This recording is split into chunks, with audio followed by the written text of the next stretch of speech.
L'apôtre Paul représente le dessein plein et ultime de Dieu. C'est par son intermédiaire que nous avons l'étendue large et vaste des conseils et desseins éternels concernant le Seigneur Jésus. Et ce fut contre les assauts liés à ces choses mêmes que Paul dut toujours lutter de façon particulière. Il ne semblait pas ennuyé autant Pierre. Jacques eut ses difficultés, Jean eut ses difficultés, mais Paul semblait avoir des difficultés d'un genre particulier. Prenez pour commencer ces judaïsants qui étaient toujours à sa poursuite. Il n'allait nulle part sans qu'il soit bientôt à ses trousses pour détruire son œuvre, anéantir son ministère, diffamer son nom, brader son apostolat. Quelle sorte de gens étaient ces judaïsants? Ils n'étaient pas tous juifs, non chrétiens. Si la lettre aux Galates est exacte, ce que ces gens disent aux églises de Galatie était ceci.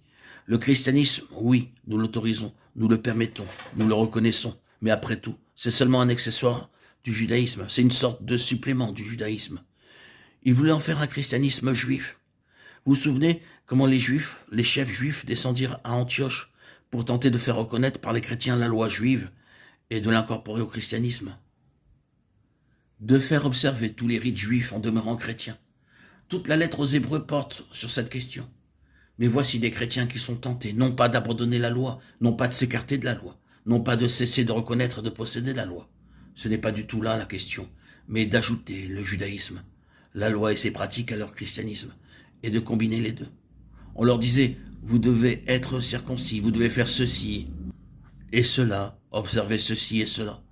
Paul considérait ceci comme le fait de les subvertir, touchant la foi. Cela les détournait de Christ. Les hommes qui enseignaient de cette manière étaient de réels ennemis de Paul. Je ne dis pas que c'étaient tous des hommes convertis, mais je dis qu'ils étaient dans quelque mesure associés au Seigneur et cependant qu'ils lui étaient réellement hostiles. C'était un mélange étrange, usant du nom du Seigneur et néanmoins opposé au plein dessein du Seigneur. C'est le genre de choses qui est lié à l'intention ultime du Seigneur. C'est un genre particulier d'opposition. Cela vient, disons-le en un mot, d'hommes charnels et naturels. Des hommes d'influence très souvent qui sont mus par des intérêts et des considérations d'ordre naturel. Oh oui, ils connaissent le Seigneur, ils adopteront certaines formes de christianisme, ils seront très fidèles aux vérités fondamentales touchant Dieu et sa personne, et ainsi de suite.